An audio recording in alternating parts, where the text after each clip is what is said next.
Yeah, it's interesting and for me, I started seeing this actually with Trump. I said to my wife the other day, I said, when it came to kind of the general awakening, I said the media hate for Trump was what opened my eyes, and then what happened with COVID got me out of bed, and I was pretty much blue pill dormant prior to that, and it was a kind of a slow awakening up to COVID.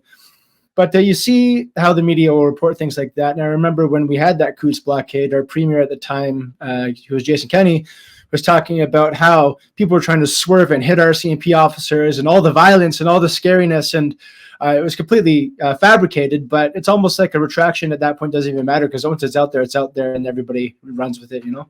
Yeah, I figured like when the tyranny happened with police, I thought unions would help.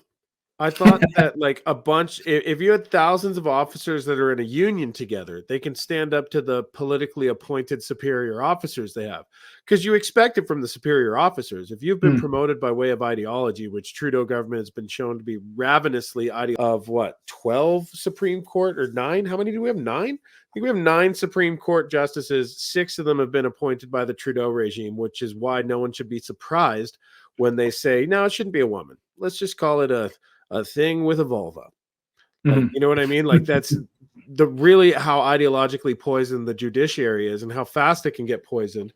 Trudeau's just at breakneck speed. They're doing all they can. When our chess pieces aren't under our own control, foreign guys will be throwing our queen away, like ridding our whole major economy and resource sector. Think of it, all it takes for China to stop a pipeline being built is like $70,000 for some tribal chief in that area to set up a blockade and declare that this is the land from the treaty peoples of, and stop an entire, pipeline that could cause us to be resource independent and not be totally overpaying foreign owners of our politicians. Like, how does no one understand?